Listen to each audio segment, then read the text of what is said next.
सेतो हिउँको पछ्यौरी ओढेको सन्दकपू इलामको एकदमै प्रख्यात ठाउँ हो। इलामबाट मोटर गाडी चढेर 8-9 घन्टामा पुग्न सकिन्छ। यति सरासर यात्रा गर्यो भने डाँडै डाँडाको माझमा प्रशस्त होटल लजहरू छन्। हामी यहाँ बस्न सक्छौँ। हिउँ परिरहेको हुनाले जाडो निकै बढिरहेको छ। हामी यहाँ बरबोटे, माइपोखरी, सुलबुङ, माइमझुवा, माबु हुँदै आइपुग्यौँ। चारैतिर हिउँले ढाकिएको छ। जाडो निकै बढिरहेको छ र अहिले पनि हिउँ परिरहेको छ। हामी हिउँमा खेल्दै केही दृश्यहरू हेरिरहेछौँ। माबु हुँदै कालपोखरीमा हामीले मोटरको यात्रा गरी त्यहाँबाट भने हामी पैदल यात्रा गरेर सन्दकपुर आइपुग्यौँ।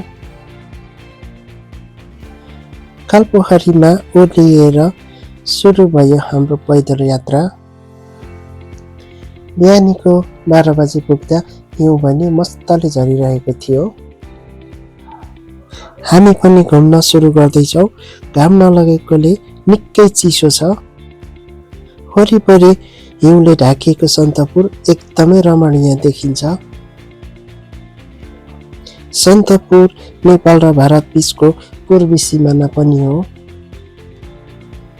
हामी यहाँ नेपाल र भारत बीचको सीमा स्तम्भहरू पनि देख्न सक्छौँ।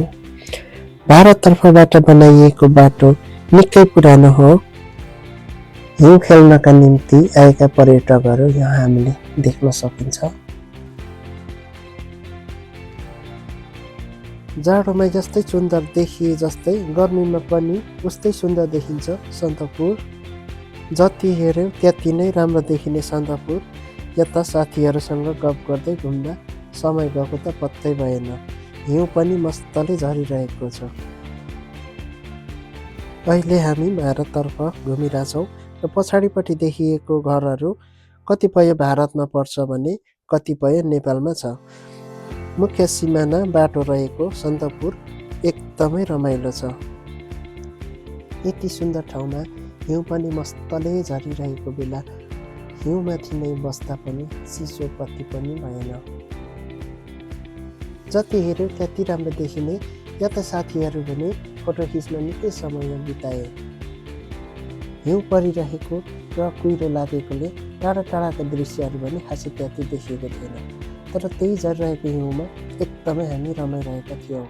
सन्दकपुरको मुख्य भ्यूहरू यही भ्यू पोइन्ट मार्फत हेर्न सकिन्छ। उकालो ठाउँ हिउँ परेर चिप्लो भएकाले निकै हिँड्न कठिन छ। तपाईहरू पनि आउँदा यो भ्यू पोइन्टबाट हेर्न चाहिँ नछुटाउनु होला।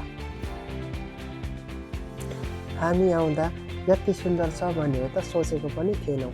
तर यहाँ आइपुग्दा त सोचेको भन्दा पनि अत्यधिक सुन्दर रहेछ सन्दकपुर। 4 घन्टा समय बिताएर हामी अर्को गन्तव्यतिर लाग्यौँ।